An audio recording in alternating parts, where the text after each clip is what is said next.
A escala de nível de segurança, a gente vai dar uma olhadinha agora nisso aqui. Vi um professor falando aí na internet, aí no YouTube, e gostei dessa abstração. Então vamos dar uma olhadinha nisso aqui. Primeira camada, privacidade. Então você está na sua rede social e lá tem um grupo, né? Aí você entra nesse grupo, né? Um grupo de pessoas seleto. Então é uma privacidade, uma camada de privacidade. Anônimo. A informação está entre eu e você. E secreto, só eu sei. Então a gente vai entender isso aqui. Então vamos ver aqui, só dar uma olhadinha nesse conceito do anônimo. Anônimo é um conceito que deriva da língua grega e que se pode traduzir como sem nome. Então aquela arte, aquela obra de arte, aquele conteúdo produzido não tem autor. Fica sem o nome do autor. Tem um autor, mas fica sem o nome do autor, né? Então, vamos lá. Este adjetivo pode aplicar-se a qualquer obra em que não consta o nome do criador ou autor. Então, isso é anonimato. E vamos dar uma olhadinha aqui no que é criptografia, né? Para a gente dar uma olhadinha lá mais na frente, né? O que é proxy chain, o que é proxy, o Tor, VPN. Então, vamos entender isso aqui primeiro. Então, ó, criptografia em segurança virtual é a conversão de dados de um formato legível em um formato codificado. Os dados são criptografados ou processados depois de serem descriptografados. A criptografia é um elemento fundamental da segurança de dados. Então, a gente tem chaves de criptografia simétrica, também conhecidas como criptografia de chave privada. A chave usada para codificar é a mesma usada para decodificar, sendo a melhor opção para usuários individuais e sistemas fechados. Caso contrário, a chave deve ser enviada ao destinatário, isso aumentando o risco de comprometimento se for interceptada por um terceiro, como um man in the middle, como um hacker, né? Esse método é mais rápido do que o método assimétrico. Então, isso aqui é uma chave privada. Chave de criptografia assimétrica, que a de cima é simétrica, privada. Esse tipo de criptografia usa duas chaves diferentes, uma pública e uma privada, que são vinculadas matematicamente.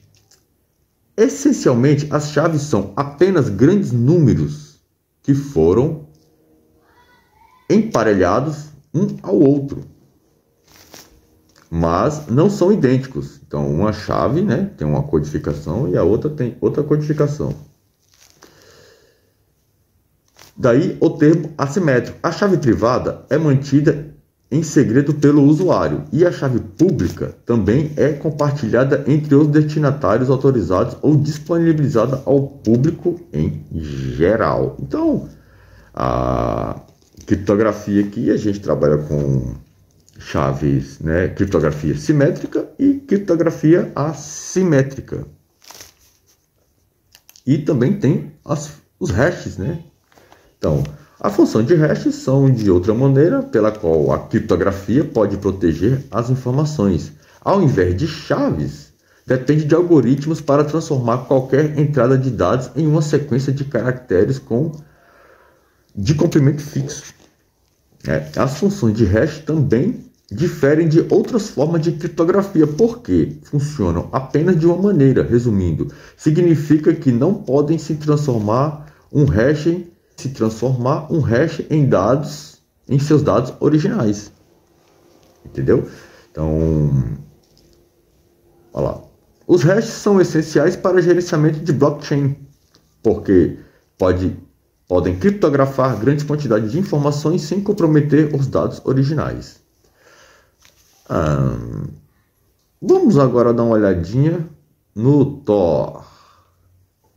Então, só entendendo aqui o hash, se eu vou espelhar um HD para fazer um forense nele, então eu preciso garantir que os dados não sejam alterados. Então eu faço um espelho, e é um hash através de um hash. Então, através desse hash, eu posso comprovar para o juiz que aqueles dados a qual eu fiz a pesquisa forense e abstrair esses dados, ou acusando, ou inocentando, né? Não importa, mas o que tem no laudo, né? Eu tenho que comprovar que eu mantive a cadeia de custódia.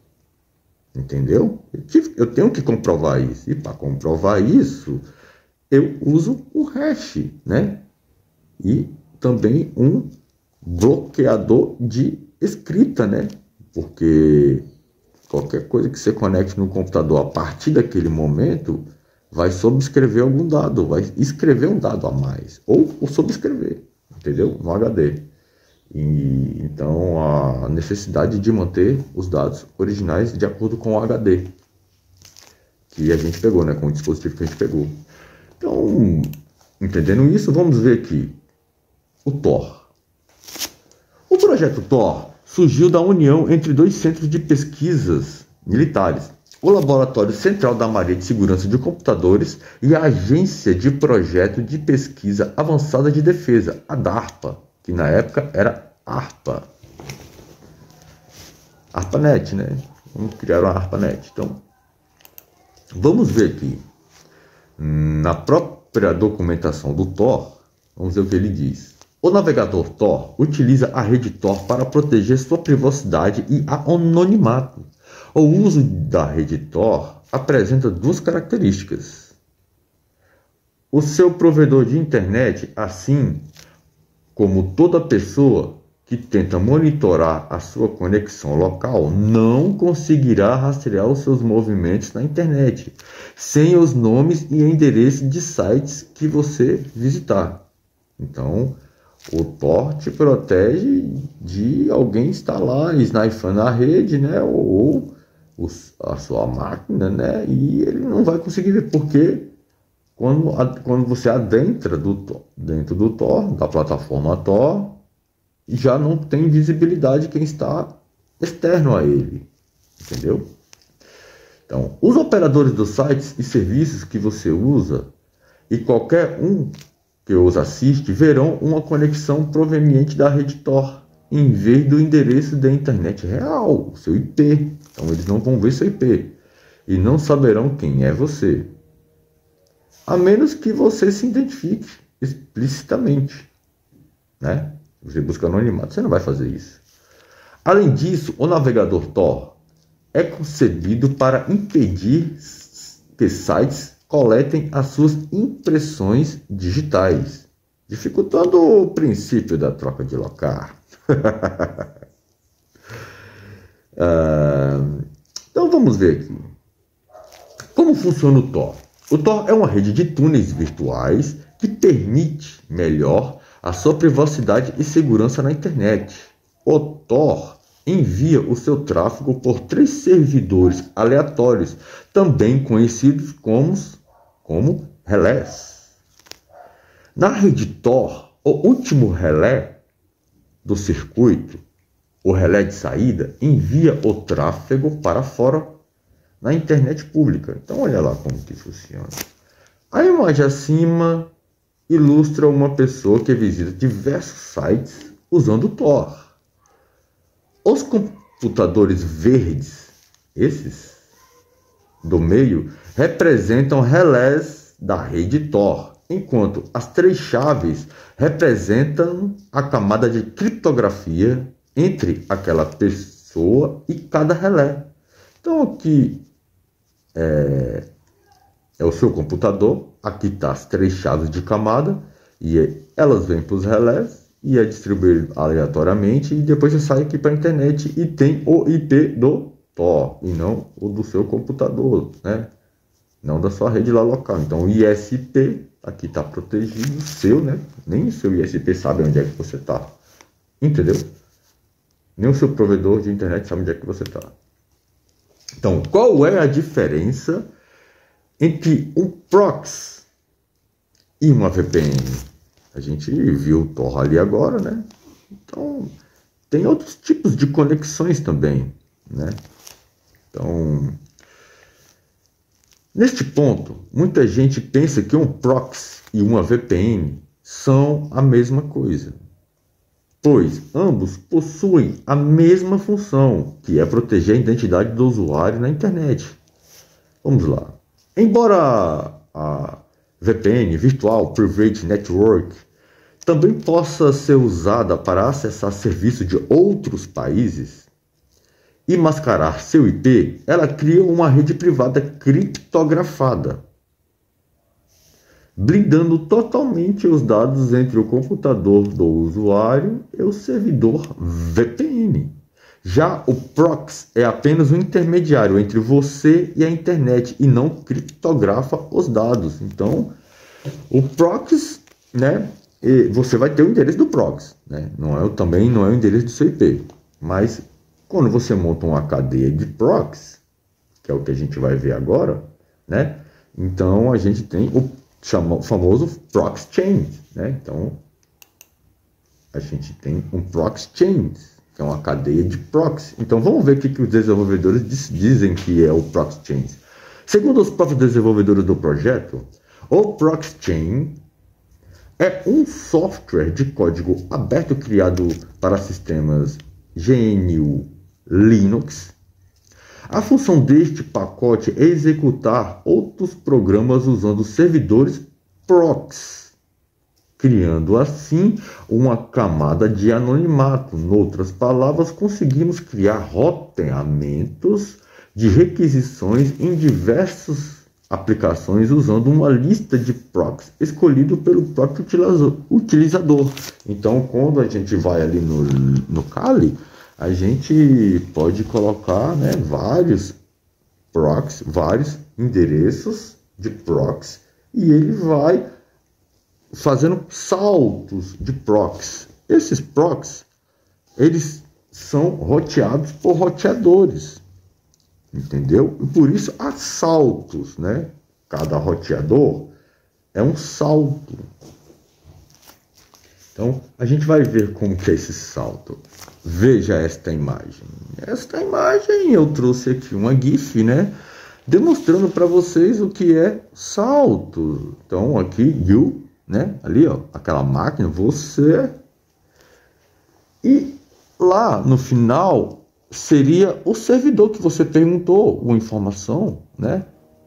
Então, veja, isso é uma cadeia de proxy. E cada roteador desse seria um proxy. Então, quando naqueles vídeos lá de localizar o IP, que muita gente me perguntou, não, mas não pegou o IP daqui da minha residência, eu estou testando e não pegou. Agora vocês vão entender porque para a perícia não importa. Justamente por isso aqui, ó. Por quê? Porque para a perícia, qualquer IP desse que eu pegar, ela vai... Se eu pegar o IP, né? Se eu pegar o IP, ele significa que é de um provedor. Entendeu? Ele significa que ele é de um provedor. E se for no provedor de ISP, tudo isso aqui tem log, tudo isso aqui é gravado. Entendeu? Então, se eu pegar um IP, mesmo que você negue a entrada aqui no dispositivo, se você negou, vai me dar qualquer um desse IP aqui, ok? Esse IP é referente ao seu ISP, a sua provedora, e lá tem os seus dados do usuário, então tem seu endereço de residência, entendeu? Basta eu pegar um IP desse aqui, para perícia, entendeu? Para perícia, basta eu pegar um IP desse aqui, que aí eu descubro quem é você, entendeu? Ou descubro a sua residência, né? Aí lá no modem tem MAC address, dispositivos, aí vai investigando, entendeu? Mas é isso aqui. Então, quando vocês veem que não pegou o local, então quando você foi lá e negou, eu vou negar aqui. Eu sou espertão, eu vou negar. Eu vou entrar mesmo assim, eu vou negar. Então, beleza. Se não estiver cometendo crime, tá tudo certo, mano. Mas Se tiver alguma coisa e tiver na perícia, eu preciso pegar um IP desse aqui. Quando eu pego o IP e é de um provedor de internet, eu consigo te identificar, beleza? Que o provedor vai derrubar tudinho, ok? Então, mas na cadeia de proxy chain, né? Na cadeia de proxy chain, a gente já fica mais difícil, né? Porque a gente tem o endereço do proxy chain, tem que investigar os proxy chains. Se tiver, ó, e se isso aqui for uma cadeia de proxy chain que não está sendo gravada, aí fica mais difícil. A gente vai ver isso aqui agora. Vamos ver o que é uma VPN. Então, a sigla a gente já falou lá atrás, né? Quando foi apresentar lá, o Tor, né? Então, como funciona uma VPN, né? Que é Virtual Private Network, como funciona? Esse sistema criptografa seu tráfego da internet e substitui seu IP pelo IP do servidor, disfarçando assim sua identidade. Então ele troca, né? Mesma coisa ali do Tor ali, tá? Ele troca lá, ele usa criptografia, né?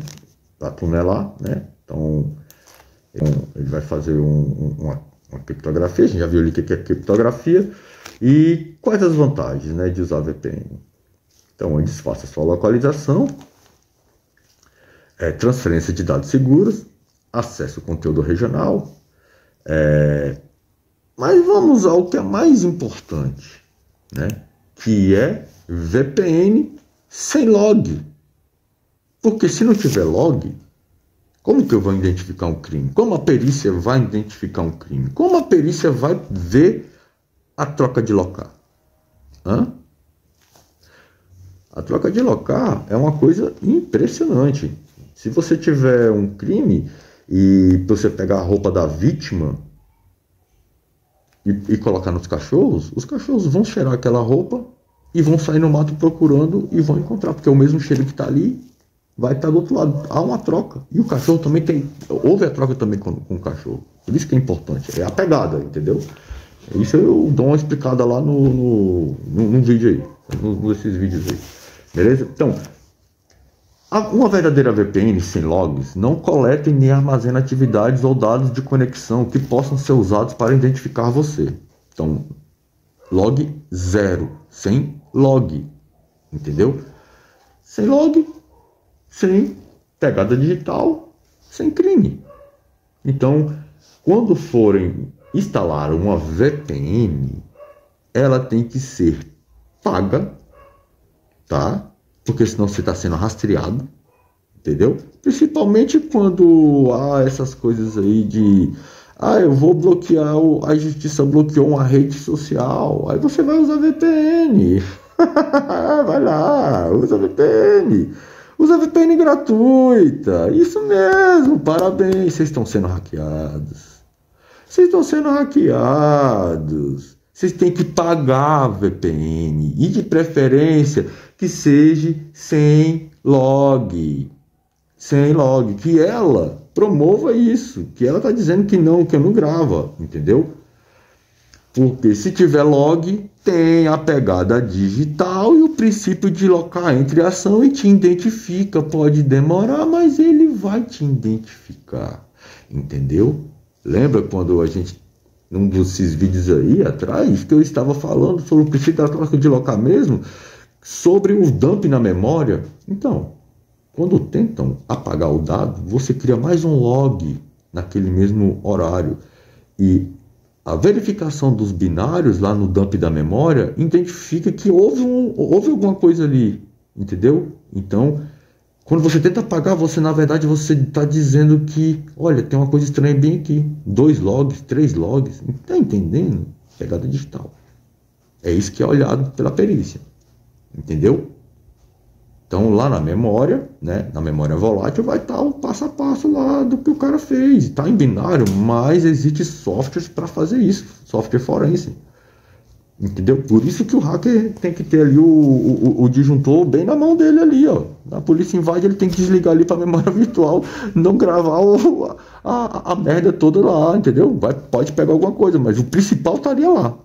Que é o dado mais volátil. Então, uma VPN paga e sem logs. Sem logs. Bom, agora como a VPN faz seus testes? para comprovar que não tem logs. Então, na hora que ela faz teste, ela grava log. Cuidado, hein? Cuidado. A perícia é massa porque a perícia investiga tudo, né? E como é que eles fazem os testes? É desse jeito, eles têm que fazer um teste. Então, eles têm que gravar um log ali, alguma coisa ali, mesmo que seja temporário. Mas, só naquele momento ali, eles estão fazendo o teste com dados reais. Protejam-se, usem antivírus, usem VPN paga, protejam-se.